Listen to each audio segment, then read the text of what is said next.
Point to increase, Senator Francis Elegant. Has there been any extensive looking into virtual employees to help fill the gap during this time period where you physically can't get people living here?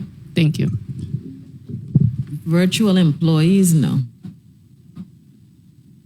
In many of the LGO positions require its services being provided. Good. I was going to say that Ricardo needs all of that. You need actual people there we need that people, are able to service their clientele. Senator Bolquez. Mr. Chair. Good morning, colleagues. Good morning to the people of the territory, staff, central staff, people of the Virgin Islands. The first set of questions I want to ask has to do with personnel. As along the line of questioning, the governor is requesting that your allotment be reduced in regards to personnel. But has this agency done any type of assessment to know what your actual cost you really need in order to be successful at getting the job done?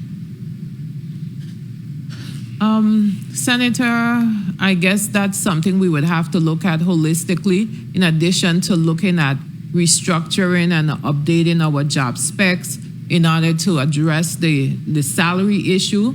We have been in communication with OCB with respect to some of our key positions in terms of what we recommend the minimum salary should be. So it's a bigger picture that we have to look at holistically. Have you done any analysis as to cost collections? For example, as you know, I am going to be a full supporter, and I applaud the Lieutenant Governor's office because you guys generate quite a bit of funds for the territory, inclusive of also IRB. And I truly believe that you should be adequately staffed. Have you guys done any type of analysis as it relates to what could be collected if you had accurate amount of staff to even showcase why and to justify why these monies are needed? No, not to my knowledge, Senator. Haven't done that. Okay.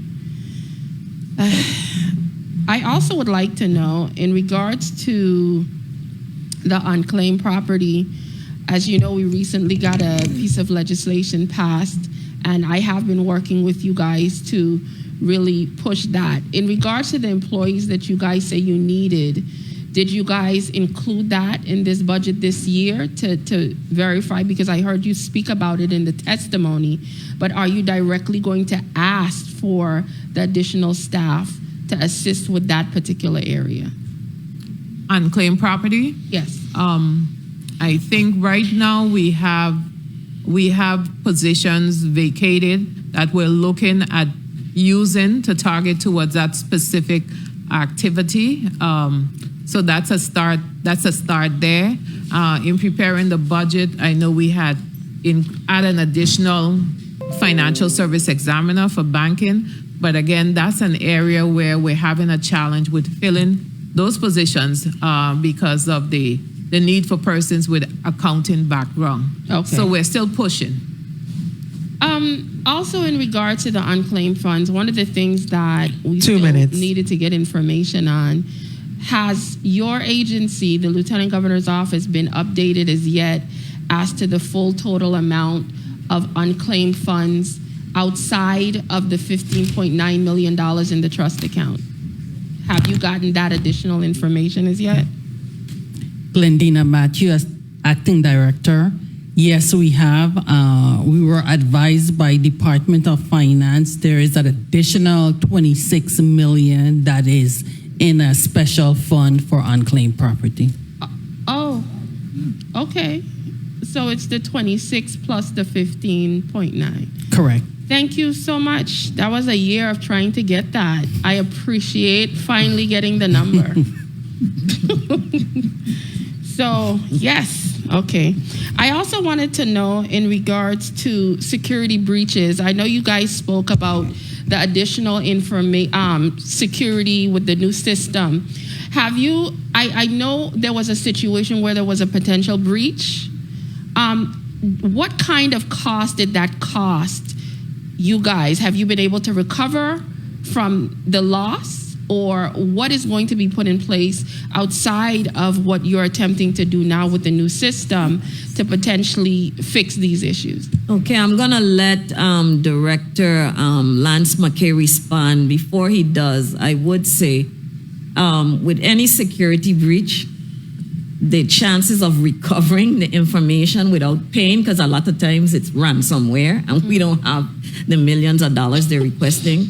The idea is to have backups where you have other access, to your information or the data that you need. So you guys didn't pay out anything? No. Okay. But our backup systems is what we beefed up on, in addition to, security. But Mr. McKay can elaborate further on that. Okay. Time.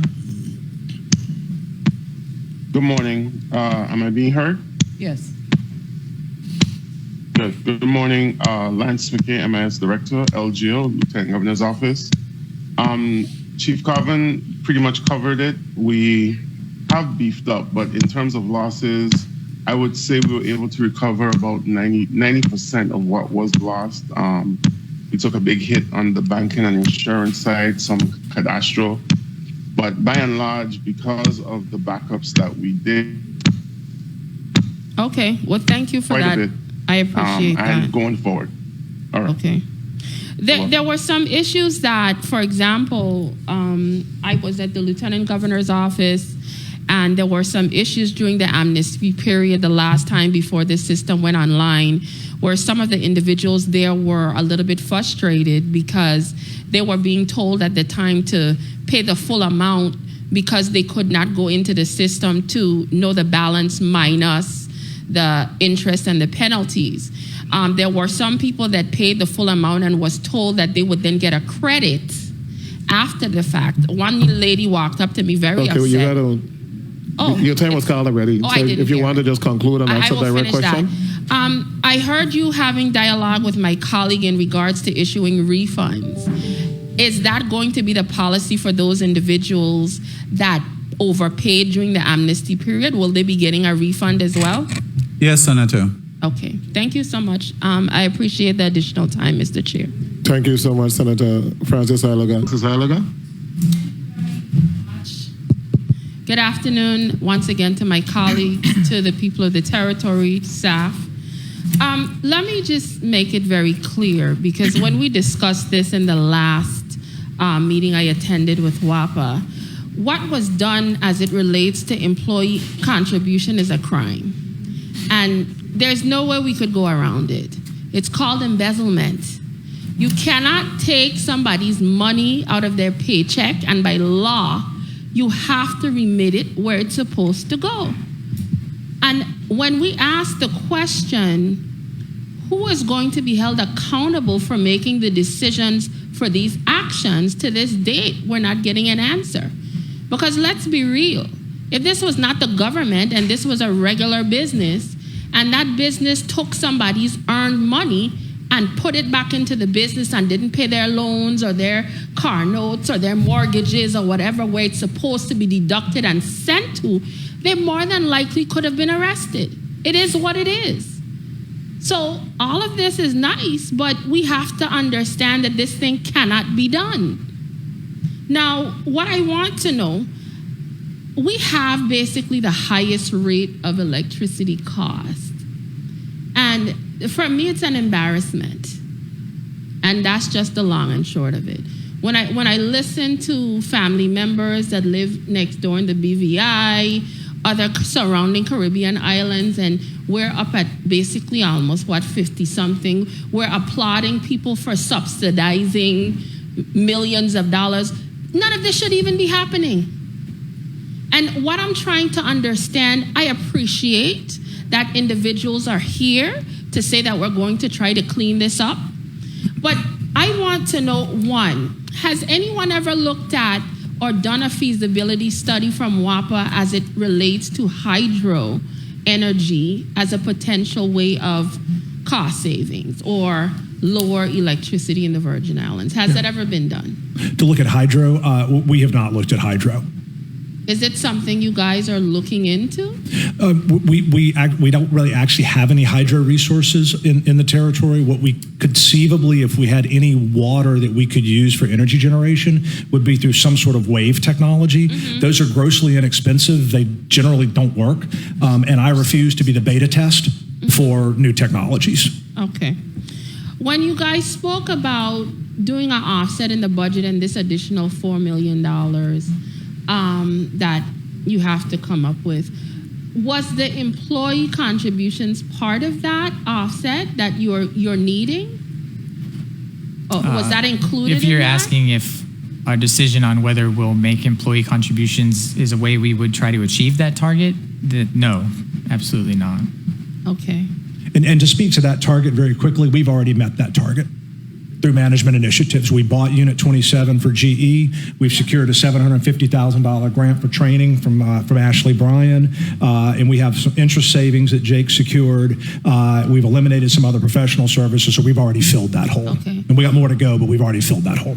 What type of internal controls that you guys have implemented or plan to implement when it comes to some of these disadvantaged contracts that seem to have put WAPA in the hole that we are in today? Because at these rates, we can't keep going down this pathway. Right. So you're looking at the ultimate control, which is me. I have to sign and approve anything that's $200,000 or less. Everything other than that goes to the board. Anything related to energy procurement has to go to the Public Service Commission for oversight. And I can tell you from working with the WAPA team here today, every single person in this room has input into what is reasonable and appropriate for the Water and Power Authority. What are some of the timelines you have for some of these infrastructure projects to be completed? Because ultimately, all the consumer cares about is paying less money. Absolutely. That's it. So two things to that. You mentioned the subsidy earlier for fuel.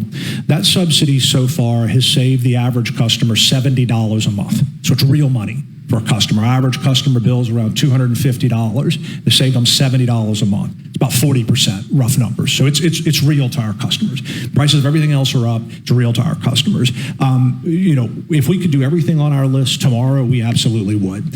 I mentioned getting the propane conversion for Unit 27. We're getting a 6-month timeline. We're trying to get that faster. New efficient generation on St. Croix, probably fastest we could do that is 90 days. We're waiting on one other vendor, maybe 60 days, but we'll see. There's some other vendors that are more like 6 months, and we just weigh that out economically. The solar that we're looking at on St. Croix, we're looking to advance that here fairly quickly. We're probably 12 to 14 months to commercial operation on that asset. Okay. When it comes to all the things they're attempting to do, as you know, we've been dealing with quite a bit of blackouts. Mm-hmm. That's something. If it wasn't for the fact that in my home, between a generator or a rigged battery system, I would not survive these blackouts. But what is happening in trying to make it a priority that these things are minimized in order that the consumer will have some kind of faith that you guys are actually doing something about it? Mike, you want to speak to that? Yes, good evening, Senator. I can repeat all those things I said earlier if you want me to, but so we have a lot of activity underway to bolster particularly our generation fleet and our transmission distribution fleet for that matter. On the T&D side, we're putting a number of composite poles and undergrounding. I think it's about 50% of our above ground poles will ultimately be undergrounded, which will help from the transmission distribution side. We have a lot of work to do on the generation side and making our generation, bringing up to date the older generation that we have. It can be made reliable, and it will be made reliable. And then getting this newer generation, such as the Wartsilas online, and the more efficient generation at St. Croix that Mr. Smith mentioned, getting it online. Mr. Chair, may I ask my final question? Yes, you may. Thank you. What I would like to know is, what is your vision for WAPA in regards to actually seeing some light at the end of the tunnel in energy cost reduction? So my vision for the Water and Power Authority is, number one, we're 100% propane burning. Number two, we have maximized the amount of renewable energy that we can put on the system. It's conceivable that we could basically almost not use fossil generation on St. Croix. We'll see. But ultimately, we maximize the amount of solar resources that we have on the system. We have optimized our other cost structures. We've gotten rid of expensive, equipment leases, for example, for generation. We have restructured our balance sheet, extended maturities, whatever that may look like, and we've lowered the cost there. And so, we have to get a system that not only reduces the cost for the community, but also transforms the system to reduce the risk to the system. Because right now we're exposed to a lot of volatile fuel prices, and we have to reduce the amount of our reliance on fossil fuel. Well, the only thing, thank you, Mr. Chair, and I just want to close out. Propane is also a fossil fuel. And the same way we might ran into issues with oil fluctuating, the same thing could happen here. So that is also a concern for me, that we put in all of this work and then we land right back to square one. But thank you, Mr. Chair, for the additional time.